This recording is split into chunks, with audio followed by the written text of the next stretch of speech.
adeegsiga mahmaahda ku fara waxaa ka mid ah cabdulaahi macalin axmed oo dhoodaan ku magac dheer. Malahayga waa dhif gabay uu leeyahay oo aan mahmaahdu ku googo'nayn, taasoo aad moodo marar badan inay ka tahay dhoolatus uu ku bandhigayo aqoonta dheer ee uu dhaqanka dadkiisa u leeyahay, gaar ahaan dhaqanka reer miyiga iyo murtidooda darfaha ballaaran ee ay waayo aragnimadoodu siisay. dhowr tusaale oo aan ka soo xulay gabayadiisa tirada iyo tayadaba badan aan u horraysiyo mahmaahdii ahayd cadowgaaga dhuux sagaaraa loogu soo dhaashadaa. sida muuqata waa murti inagu waaninaysa darxumada markaa ina haysa inaan qarsanno oo aan cadowgeennu foolkeenna ka akhrisan. si aanu cadowgaasi inugu wiirsan waa inuusan jireec inaga garan oo markii uu inaga hor yimaado aan u muujinno dherag iyo ladnaan aan run ahayn. haddaba gabay dhigood la oran jiray oo 1960 qarnigii hore uu Soomaalida ku guwaabinayay kuna tirtirsiinayay iyada oo dhaqankeeda ku dhagan inay gaarista horumarka casriga ahna u xusul duubto. gabaygaas ayuu dhoodaan mahmaahda ku soo qaatay isaga oo waliba ujeedadeeda shishana inoo sii kala dhigdhigaya. wuxuu yiri raggiisa aabayaasheen dhalaa dhaafay hadal weyne mahmaahyada inoo dhigeen midaan ka soo dheegay intaad sacabadu dhigan lahayd cadowku dhuudaya si uu dhooma inaad buuxsatay oo dharagtay kuu moodo dhafoor xun iyo cadowgaagu yuu dhoobni kaa garanne waxaaba loogu soo dhaashadaa dhuux sagaar ah. markaase hadalku geestuu u dhici sii dhadhamisaanna dhudhunkeeda taa lama lahayn dheef ka raadsada macnuhu waa dhiggaa lama baryee ceeb ka dhowrsada isla xilliyadaa ayuu dhoodaantiriyey gabay isagana uu Soomaalida ku waaninayay. tixdaa ayuu gabyaagu waxa uu inagu muujinayaa sida farshaxanimada miiran ah ee uu mahmaahda maanse ugu rogi karo iyada oo inay dhib ku tahay aan innaba laga dareemin. wuxuu soo qaatay 4 mahmaahood oo kala ah dhagax, taabasho iyo tuujine waa isaga too, hal nin la toosani nin la tuur leh, waana abuur baa ka horeysay, iyo saddexleedii ahayd saddex baa rag ugu liita, matabcade, matoshe iyo matashiishe. dabadeedna gabigoodba intuu isku xijiyey ayuu ku soo koobay 7 meelis oo qayb ka ah gabaygiisii uu tusaale u bixiyey. wuxuu yidhi dhagax, taabasho iyo tuujin iyo inaad tantoomayso saddexdaa midkaad ula tagtaa waa isugu taage, nin wixii la toosani mid buu tuur la leeyahay waanada abuurkaa tirtira oo ka tabaroone qofkaan tirinsa maalkiisu waa inuu tasoobaaye maradiisa kaan tolan dhaqsay uga tifmaysaaye ka tashiilan waayana ma dharan suu u taajiro.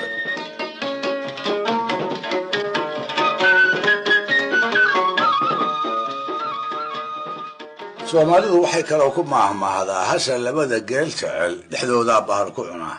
waxaa loogu mahmaahaa keli ama koox kolba ciddii aan go'aan adag lahayn laba dhinac oo xinifi dhex taal waaba dhinac iska raacda kuna raas noqota. cidda sidaas u dhaqanta ayay mahmaahdu u dardaar warinaysaa, waxayna dhoodaan ku soo dhacday mar uu u dan lahaa niman uu barbarayn iyo taraxumo ku maleeyey ama ku arkay malahayga uu jirkuna u danqanayay. hasha dhaqankaas le intuu ku maseeyey ayuu nimankii waxa uu ugu duur xulay sarsarkiiyo hashii labada geel soof ku wada raacday ee bahalku seeraha ku dilay kama sokaysaani. waxaa sidoo kale iyaduna jirta mahmaah saddexley ah oo ay Soomaalidu tiraahdo saddex waxyaalood eebba weyna waa karaa mase yeelo. dhisan maayee allow dhal isii eebba waa karaa mase yeelo. xoogsan maayee allow xoola isii eebba waa karaa mase yeelo. camal falan maayee allow hay cadaabin eebba weyna waa karaa mase yeelo. isla gabaygiisii xarafka siinka ah ku tirsanaa ayuu dhoodaan mahmaahdaasna u adeegsaday isaga oo nimankii uu canaananayay markaa quuska jooga.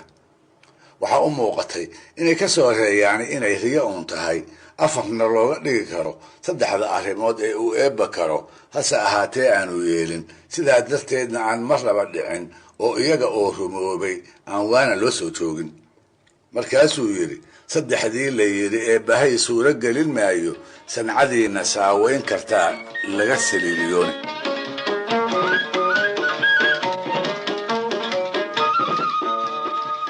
cilmiga barbaarinta carruurta inkastoo aanay magacaas u aqoon haddana soomaalidii hore wax weyn baa uga bilownaa. In badan oo ku saabsan hababka korinta dhallaanka iyo kobcinta garaadkooda ayaa laga helayaa suugaanta qaybaheeda kala duwan, gaar ahaan mahmaahda iyo sheekooyinka hiddaha ee daa'iba da'da ka dambaysa ay dhaxalsiin jirtay. taana waxaa tusaale wacan u noqon karta mahmaahda ah awrba awrka ka horeeya saanqaadkiisuu leeyahay, oo macnaheeda dhowi uu yahay haddii laba rati ama ka badan la isku xidhiiriyo inuu mid waliba yeelanayo saanqaadka midka ka horeeya oo kale, haddii uu dheereeyo wuu dheerayn, haddii uu gaabiyana wuu gaabin. dulucda shishe ee mahmaahduse intaa way ka baaxad weyn tahay.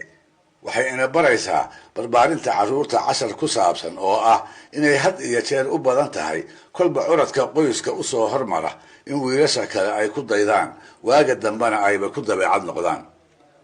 badanaana waalidka Soomaaliyeed ayay mahmaahdaasi ku soo dhacdaa mar walba oo ay arkaan qaar carruurtooda yaryar ka mid ah oo tabihii guracnaa ee kuwa ka waaweyni ay u dhaqmi jireen iyaguna u dhaqmaya. haddaba cabdulaahi dhoodaan oo mahmaahda gabayadiisa midkood usoo daliishadayna waa kii lahaa margibaraqa awrka ee hoggaan lagu makaabeeyey ka xiriirka laysugu maree daba mushaaxaya tallaabadiyo miidaanka socod way ismatalayaani. waxay si qorxoon ugu shaqlan tahay tuduc ka mid ah saar uu tiriyey saarowgii murtida badnaa ee la oran jiray Carays Ciise Kaarshe. dhallinyarada aan soo gaarin ama aan ku garaadsan baa looladan leeyahay wuxuu allaha u naxariistay Carays ahaa hal abuurkii saarka dhulka ka soo qaaday ee milgada u yeelay, ninkii meeqaanka gabayga iyo geeraarka soo gaarsiiyey, iyadoo isaga ka hor uu ahaa uun cayaar xilliyada aaranka ah habeenkii la tunto oo dhallinyaradu ay xodxodada gabdhaha ugu gabato, marar kale oo badanna ay ku caytanto. waxaa haddaba jira saar caan ah oo ku magacaaban murugo, kaasoo lixdanadii qarnigii 20aad uu Soomaalida Carays dhab ugu waaniyey. wuxuu ku waaniyey xagsashada midnimadeeda, kala tagga iyo qabyaaladana wuu ka waaniyey. wuxuu ku guubaabiyey inay cadowgeeda gaashaan ka yeelato, wuxuuna farta ugu fiiqay inay ku dhaqaaqdo si walba oo ay asaageed ula soo sinmi karayso. hase ahaatee meel dhexe markuu waanadii marinayo ayuu isculuulubtay. waxay la noqotay murtidiisu inay dhaga awdan ku dhacayso. wuxuu isweydiiyey waanadaydii horeba haddii ay wax ku qaadan waayeen matan bay wax ku qaadanayaan, bal maan isaga aamuso. wuxuuse isu garaabay markuu xusuustay mahmaahdii ahayd madax muuqda iyo mindi saawira midna lagama quusto. dabadeedna wuxuu yidhi Soomaali aan maan lahayn intaa maandhooyow iyo miliix baan ula hadlaa, ilaa madax muuqda iyo mindida tii saawiri waqaa kama maarantide maruun baa loo muuqdaa. haddii kolka si guud loogu fiirsado murtida qiimaha weyn leh ee aynu ka dhaxalnay, waxaan ogaanaynaa inuu Carays meel sare kaga jiro hal abuuradii markay wax tirinayaan milgada mahmaahdu leedahay aan ka ilduufi jirin, sidaa darteedna mar walba tixahooda ku googoyn jiray. taana waxaa marag cad u ah tuduc ku jira isla saarkiisii murugo, kaasoo uu ku yidhi haddii lagu geystay meel markaasna aad mu'allif tahoo khalqigu kaa sugaya maad, adoo mahmaah ku daray haddaadan mahadha dhigin waa murugay ma ogtihiin. haddii lagu geystay meel markaasna aad mu'allif tahoo khalqigu kaa sugaya maad, adoo mahmaah ku daray haddaadan mahadha dhigin waa muruge ma ogtihiin. midii kale waxaan lahaa af Soomaal waa margiyo waa meeshii loo dhige, isaga oon mara lahayn midkii kugu soo muluga, macnaha aad uma kasine waa muruge ma ogtihiin. midii kale waxaan lahaa mawjada gaagaaban iyo madroof baan ku hadlayaa, meel in laga muuqdo iyo waa in laga maqan yahee midnaba ruuxi aan ahayn mandheer baa lagu maslaa, magacaada iyo waa muruge ma ogtihiin. midii kale waxaan lahaa Soomaali amaan lahayn intaas maandhooyow iyo miliixdan ula hadlaa, ileen madax muuqda iyo mindida tiisa werihi. murtida ay xambaarsan tahay mahmaahdii ahayd bawda rageed midba maalin qaawan isaga oo garowsan ayuuse matal baxnaan u gebiyey niman ay hilba ahaayeen oo kol uu isagu tabaaleysnaa iyagu barwaaqaysnaa. dhaqan ahaan maantaa oo kale niman ay ahayd inuu hiil iyo hooba ka helo ha yeeshee aan midna ula soo ordin. dabadeedna nabsiga intuu fadhiga ka kiciyey ayuu ugu dardaarwariyey halkii uu maantaa joogay in sidii la arki jiray ay iyaguna ku dambayn doonaan. sidoo kale intuu nimankii dhaawaday ayuu ugu dambaystiina wuxuu ku ducaystay iyaga oo dandaraysanay dayrta dhow inay u soo baahdaan, iyadoo markaa uu isagu ka soo kabtay dhibta hadda haysata ee ay ku fiirsanayaan. maalmahaas gabay uu arrintaa ka tiriyey tuduc ka mid ah oo mahmaahdaas aynu ka aqoonsan karayno ayaa wuxuu ahaa: bowdada raggaba maalin bay dani bannaysaaye nin barwaaqo seexdaba, wad baan laga bariinayne idinkoo bukooda, iyo anoo baarax nabadeeda oo aan bogsaday, shuushku waa naga baxayaaye oo ay barraani u kulmaan, beliya raaskiinnu rabbi waxaan ka beegsanahayaa biligta dayreed.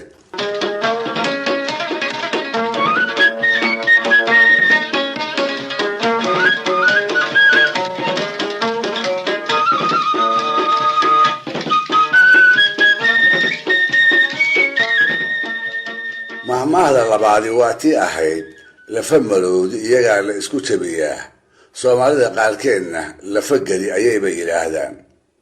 waxaa loola jeedaa maalinta si uun la isu hayo, laba safna la kala noqdo, qofba qofkii u dhigmi kara ayaa lagu beegaa. waxaa kaloo suuragal ah ayna u badan tahay in loola jeedo qofba qofkii uu xigo ayaa laga horgeeyaa si labadooda mooyaane ay dadka inta kale u badbaado. gabayadiisa midkood xilligii uu samatar mahmaahda u adeegsanayay waxaa Buuhoodla iyo agagaarkiisa ka aroosnayd colaad maanso oo la isku ilka beelay, hal abuuradii reer ciideedka ahaa intoodii badnaydna ay ka qayb qaateen. waxay ahayd horraantii sannadihii 1960nadii qarnigii aynu soo dhaafnay. labada dhinacna waxaa kala hogaaminayay oo hortii ay eedu dhex martay, allaha u wada naxariistee, labadii gabyaa ee lagu kala magacaabi jiray aadan yuusuf axmed oo aadan carab loo yaqiin iyo cumar cigaal oo midkood walba ay kooxi u sacabtumaysay. samatar oo intii muddo ah aan silsiladaa wax ku darsan ayaa gadaalkii waxa uu tiriyey tix uu dhexdhexaad isaga dhigayo, ha yeeshee ay dhab uga muuqatay inuu ugu hiilinayay aadan carab oo ay xigto dhow ahaayeen. markii horeba intuu aadan si xad dhaafa u buunbuuniyey ayuu ku tilmaamay libaax ba-an oo wixii ka hor yimaadaba qowlalada ku hubsada, aar baa bushiisa laga argagaxo oo miciyaha isku lisaaya, libaax laga wada giigay oo Buuhoodla oo idin looga cararay, aar isaga samatara mooye cid kale oo u babac dhigi kartaa aanay jirin. maansayahanadii ay ishayeen intuu u bajiyo oo weliba biiro ku wada sheego ayuu haddana kula talinayaa aarkaas hamaansaday inay naftooda kala baxsadaanoo isaga oo qura ayuunbaa u bareeri karee ay labadooda isu daayaan. arrintaa gabaygii uu ka tiriyey qayb ka mid ah oo mahmaahdii lafa maroodi uu ku mariimay ayuu ku yidhi: bowdada maroodiga markay badowdu dhuuxayso ma burburiyo nabarkii kalooy bidixdu qaadaaye, biixida tagoogada horaa lagu budeeyaaye, ogow beraba beladii xigtaa la isku beegaaye.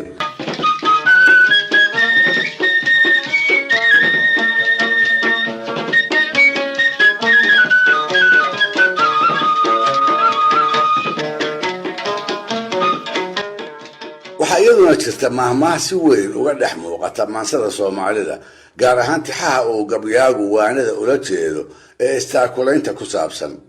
waa mahmaahdii ahayd gacmo wadajir bay wax ku gooyaan. sida ka muuqatana waxay dhiiri gelinaysaa midnimada iyo in koox ahaan wax loo qabsado intii keli iyo nintooxsi wax lagu qabsan lahaa. waxaa haddaba mahmaahda adeegsaday oo si aad u qurux badan uga soo saaray murti ay soomaalidu badiba taqaan, allah u naxariistay gabyaagii reer Burco ee la oran jiray Cabdilaahi Muuse. isaga oo malaha rag uu dhalay amaba ay xigta ahaayeen waaninaya ayuu Cabdilaahi tiriyey gabay ujeedadiisa uu mahmaahdan tiir dhexaad uga dhigay.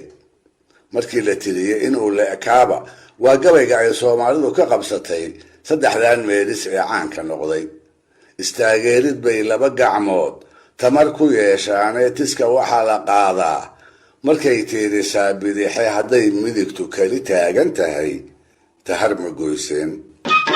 dhegeystayaal haddii inta maansada soomaalida la dhex qaado loo dhabagalo tabaha iyada iyo maahmaahda la isugu dhafo ee ay maansayahanadu doodahooda ugu cusleeyaan waxaynan ka maarmi karayn inaynu dib u milicsanno gabayadii uu inoo reebay allaha u naxariistee gabyaagii reer ciideedka ahaa ee la oran jiray Samatar Baxnaan. aan haddaba idiin soo gudbiyo qayb ka mid ah mar walba maansadiisa ay murtidu ku shaqlan tahay aanna idinku jalbeebiyo sida quruxda badan ee tixihiisa qaarkood uu ugu adeegsaday laba maahmaahood oo ay Soomaalidu aad u taqaan. midda koowaadi waa tii ahayd bawdya rageed midba maalin qaawan oo ah maahmaahina baraysa inay dunidu meerta tahay oo jabka iyo guuldarradu aanay ninna si gaara ugu xukunayn barwaaqada iyo baraaraha joogtada ahayna aanay mid kale u qorayn. maanta qofka ladani berri iskuma hubi karo haatan kii laalaadana ma aha inaynu u malayno sidiisaas inuu ku waari doono. sidaa darteed waxaa habboon inaan marnaba waayaha la isa siin oo kii markaa baraaro joogaa uu kan tabaaraysan u gurmado dhulkana uu ka qaado. hase ahaatee inkastoo ay taasi jirto aadna moodo inay tahay waayo aragnimo runnimadeeda uu aadanuhu sabaano hore ka faraxashay, haddana lama waayo dadka qaar iska dhaga tira oo u maamusha sidii iyagoo samaan iyo badbaado joogto ah wareegga ayaamaha kula ballansan. maansayahanada Soomaaliduna in badan bay maansooyinkooda fikradda kaga hadleen iyagoo ugu dardaarwarinaya calooshila cayaarka sareedada uu maalintaa haysto go'aamadiisa oo idil ku sareeya, dabadeedna intuu kibirtaabto qaraabada jilicsan iyo dadka liita aanu gargaarina ku tunta, haddii uusan ku tumanna is-ilowsiiya amaba goomooni ku garamara. allah u naxariistee gabyaagii Soomaaliyeed ee magaca weyn lahaa Sayid Maxamed Cabdilla Xasan ayaa ka mid ahaa maansayahanadii goor hore inagu wargeliyey isku halaynta wareegga ayaamuhu inay doqonnimo un tahay. tuducyo ku jiray gabayadiisa dheerdheer midkood ayuu sayidku ku bilaabay cirkaan di'in abaar daaliyaad dunida oo qiiqday dayax ururta daariga ka maray dirirka oo liiqay marunbaa daruuraha cusayb soo dibiriyaaye dayraanka curasha ku xigi daacigiisabane marunbuu darooraa intuu daadka soo rogo baldayaay duraabtaa horuu daafta mariyaaye nin daleensan inuu duukhayay doqontu moodaaye inkastuu dunqaaraha kan dhacay dulugla cayroobo ha u dayrin deeqii alluu dooc ka sugayaaye.